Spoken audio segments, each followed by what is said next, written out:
Bonjour à tous et bienvenue dans cette première et nouvelle vidéo de l'année 2023. Alors j'espère que vous avez passé une bonne année 2022 et puis je suis bien content d'entamer cette nouvelle année avec vous. Et puis j'en profite pour souhaiter mes meilleurs vœux à tous. On va commencer l'année avec un thème qui est assez simple, mais en fait pas tant que ça parce que j'ai la question régulièrement. Comment créer un matériau texturé dans TopSolid? Donc pour ça, je vais prendre l'exemple qui est ici. C'est un portail qui a déjà un matériau. Peu importe, en fait, on s'en fiche.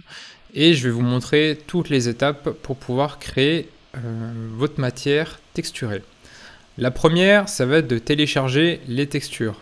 Alors on vous fournit déjà sur le site store.topsolid.com une bibliothèque qui s'appelle matériaux de rendu, sur lequel vous avez déjà pas mal de choses, des matériaux de très bonne qualité. Mais si vous ne trouvez pas votre bonheur, vous allez pouvoir créer les vôtres. Alors, on va se rendre sur le site AmbianteCG, qui est ici, donc ambiantecg.com. Vous allez arriver sur cette page normalement. Alors le site est en anglais, mais avec tout ce qui existe aujourd'hui sur Internet, je pense que vous allez vous y retrouver facilement. On va se rendre dans la catégorie matériaux. Alors je précise que ce que je vous montre là, tout est gratuit, il n'y a absolument rien de payant. Les images sont sans droit. Enfin les textures pardon sont sans droit, donc vous pouvez les utiliser comme bon vous semble. Vous pouvez les redistribuer, vous pouvez les utiliser pour du contenu commercial, ça ne pose aucun problème. Vous avez plusieurs catégories, vous avez les objets 3D qui se trouvent là, qui sont essentiellement des objets en photogrammétrie. Donc ça, il faut utiliser l'import FBX que je présenterai dans une autre vidéo. Ça, c'est les matériaux paramétriques d'Adobe Substance. Ça, je ne vais pas en parler plus que ça, c'est une nouveauté de la version 7.17 de TopSolid, être capable de gérer ce type de matériaux, donc ça fera l'objet aussi d'une autre vidéo. Les environnements HDRI, ça j'en avais parlé la dernière fois, c'est super intéressant, on les utilise pour gérer les reflets sur les objets, mais aussi pour faire l'éclairage d'une scène. Donc là, vous en avez une bonne quantité pour répondre à tous vos cas de figure. Et ce qui va nous intéresser aujourd'hui, c'est la partie matériaux. Donc matériaux, vous avez une méthode de tri qui est ici, qui permet de savoir quel type de matériau il s'agit. Vous avez différents types de matériaux, vous pouvez les classer par popularité, etc., etc. Ou vous avez un module de recherche ici. Donc vous saisissez la matière que vous voulez, donc il faut la saisir en anglais, hein, attention. Et vous tombez là-dessus. Et dès que vous trouvez quelque chose qui vous semble intéressant, on clique dessus. Là, généralement, vous allez avoir ce genre de choses. Ça veut dire que cette texture a été générée à partir d'une texture paramétrique Adobe Substance 3D. J'en parlerai une prochaine fois. Il n'y a rien de particulier à savoir. Vous avez différentes tailles. Ici, je vous conseille d'utiliser les versions JPEG qui sont plus légères et globalement suffisantes. Après se pose la question de la taille, pourquoi choisir telle taille plutôt qu'une autre? Alors, je vous conseille par défaut de partir sur du 1K ou de 2K maximum. Pourquoi? Parce que, alors déjà, à chaque fois que vous allez ouvrir le document, si celui-ci a été sauvegardé en rendu réaliste, nous, on doit charger en mémoire ça, là, donc c'est compressé, mais une fois que ça va être dans TopSolid, ça va faire probablement 3, 4, 5 fois plus. Et multiplié par le nombre d'objets et le nombre de textures différentes, ça peut vite être très lourd. Donc je vous conseille de rester sur des formats comme ça. Néanmoins, dans certains cas de figure, il va être nécessaire d'aller sur des formats plus gros. Alors dans quel cas? Ça va être si vous êtes sur des objets sur lesquels vous savez que vous allez mettre votre caméra de manière assez proche. Par exemple, je sais pas moi, un plan de travail. Un plan de travail en bois, des fois on aime bien mettre la caméra à fleur du plan de travail pour faire des belles images. Là, si vous mettez une image toute pourrie, votre caméra en dessous, là, vous allez avoir des gros pixels sur votre plan de travail, ça va pas être joli. Sinon, l'autre cas de figure pour ce genre de texture, c'est de grosses textures, ça va être pour les carrelages ou les sols. Ça, généralement, vous en avez une dans une scène. Bon, donc avoir une grosse texture dans une scène, c'est pas grave. Et l'avantage, c'est que vu que la texture couvre une grande taille de, de l'ouvrage, on peut se le permettre. Si on prend, par exemple, si la texture, c'est une texture qui fait, je sais pas, 2 mètres par 2 mètres, si vous mettez du 1K, vous allez vous retrouver avec des pixels qui vont représenter 1 centimètre ou 2, donc ça va pas être très joli. Donc là, pour l'exemple, je vais partir sur du 1K, vous verrez que c'est suffisant. Bon, une fois que vous avez extrait tout ça, vous allez avoir plusieurs fichiers. Donc les formats bizarres, vous en avez pas besoin. Tout ce qui est normal DX, on n'en a pas besoin non plus. Ça, c'est la preview, on s'en fiche. Et finalement, ce qui va nous intéresser, le displacement non plus, c'est pas supporté dans TopSolid. Donc ce qui va nous intéresser, c'est ça. Donc ça, c'est la couleur de la texture.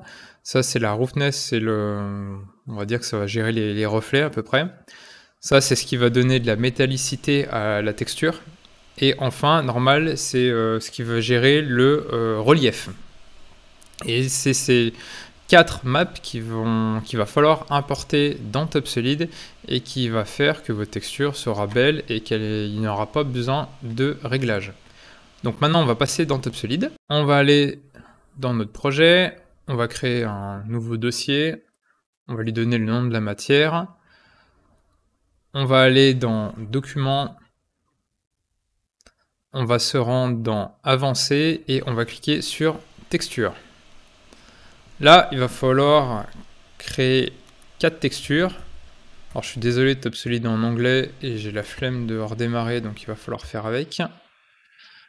Donc la première, c'est la texture d'albédo, c'est ce qu'on appelle aussi la texture de couleur, c'est ce que je vous ai montré tout à l'heure. On va aller chercher le fichier. On prend la texture de couleur et on l'ouvre. Vous voyez, au niveau de la taille, on est sur quelque chose qui est pas très gros. Donc ça, cette taille est calculée par rapport à la résolution. Donc imaginez que ça doit représenter quelque chose qui fait 1 mètre. Il aurait fallu agrandir x3 et on aurait eu de la perte. Donc ça aurait pas été très très joli. Alors la première, c'est fait. On va faire la deuxième.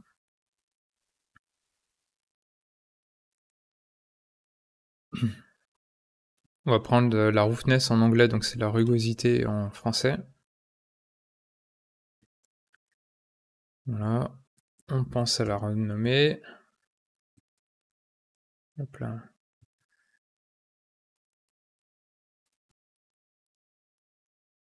On vérifie quand même que ce soit la même taille, sinon ça va pas être très joli.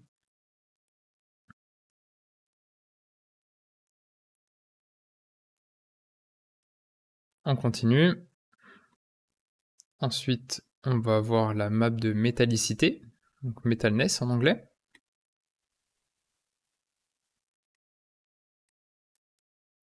Pareil, on renomme pour la retrouver plus facilement.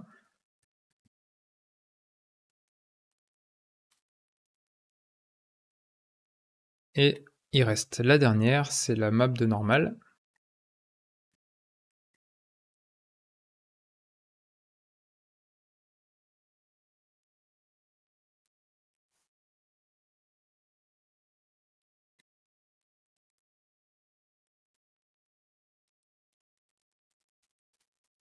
Voilà, on sauvegarde tout ça. Et maintenant, on va pouvoir créer notre revêtement ou notre matériau. C'est exactement pareil, moi je vais faire un revêtement de mon côté.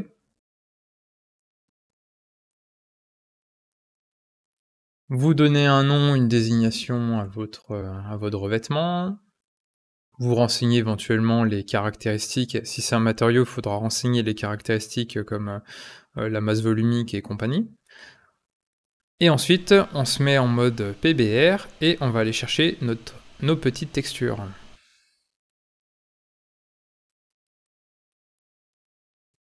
Copper Albedo.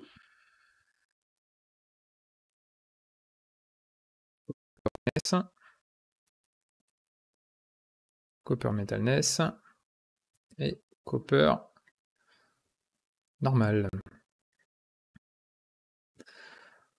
Alors je vais pas rentrer dans le détail des autres petits boutons qui se trouvent à côté.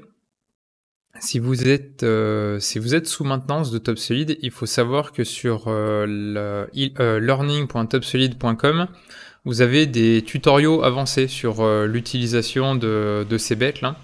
Donc ça permet de retoucher rapidement les textures sans avoir besoin de les passer dans un autre logiciel. Donc c'est hyper pratique, c'est très rapide à utiliser.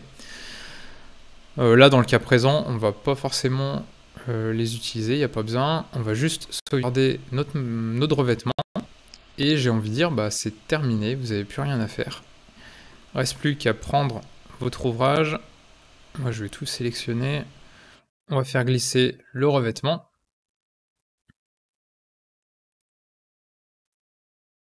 Et voilà, c'est terminé. Plus rien à faire. Et là, ce qui est intéressant avec cette technologie-là, PBR, qui est donc sortie en 7.16, c'est qu'il y a zéro réglage. En fait, vous avez tout de suite une matière qui est très jolie. Donc c'est vraiment pratique pour faire de l'imagerie. Il n'y a pas de réglage particulier à faire, de valeur à mettre. Là, on est sur le rendu temps réel, mais quand on passe en rendu réaliste, on a encore une meilleure réflexion et un meilleur éclairage.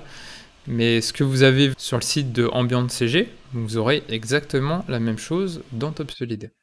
Et ça, ce genre de matériaux, vous en avez pour absolument tout. Vous en avez pour des textures, pour du carrelage, pardon, pour du parquet, du marbre, enfin bref, là c'est sans limite. Vous êtes obligé de trouver votre bonheur sur ce site. Après, si vous ne le trouvez pas, c'est ce que je racontais sur la vidéo de la dernière fois, sur l'imagerie, vous avez des sites qui sont payants, mais honnêtement, moi j'ai aucun doute que vous trouverez votre bonheur ici. Voilà, bah écoutez, j'espère que cette vidéo vous a plu, c'est une petite mise en jambe de ce qui vous attend pour cette année. Je vais essayer de garder la cadence de ces derniers temps au niveau de la vidéo, essayer de vous sortir une petite vidéo toutes les semaines, hein. Et puis, bah, si vous avez des idées de sujets et tout, n'hésitez pas à réagir en commentaire ou sur les réseaux sociaux. Généralement, vous savez où me trouver. Et puis, bah, écoutez, je vous dis à très bientôt et je vous souhaite une bonne journée. Salut!